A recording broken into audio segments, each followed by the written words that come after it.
On the first day of my Philosophy 101 class, I asked my students this question: does life make any sense? A few awkward moments pass. One hand goes up and then another. No, life doesn't make sense, many students tell me. It seems arbitrary and full of pain and suffering. How does this make them feel, I ask. They tell me it causes them anxiety and even depression. Well, what do they plan to do about it, I inquire. They have no answer. And this, of course, only adds to their anxiety. Fortunately, there is an answer. It's called wisdom.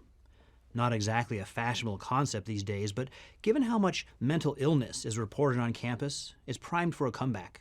The Oxford Dictionary defines wisdom this way: the capacity of judging rightly in matters relating to life and conduct. Soundness of judgment. That's something we all desire. Life is complex. Difficult questions and choices confront us all the time.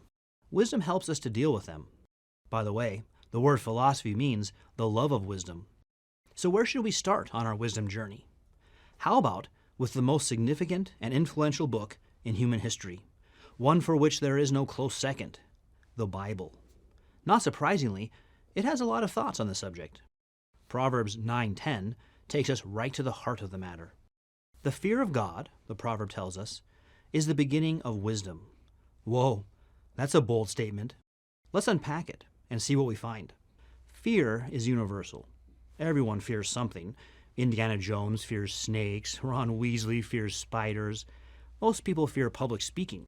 Sometimes our fears are abstract. We fear losing what we love, a good job, losing a friend or a family member. People fear getting sick, being dependent on others, and ultimately, they fear death.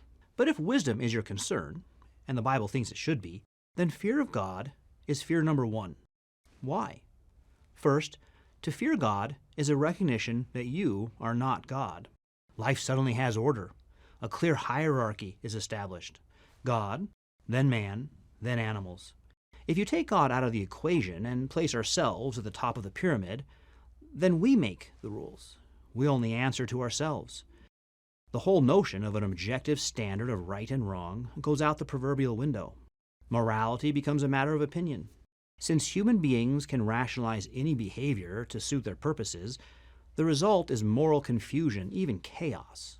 When we fear God, He did create the universe after all, we take our rightful place in the hierarchy. We're up there, but we're not in first position. To acknowledge this is an act of humility. It's much easier to acquire wisdom when you don't think you already know it all.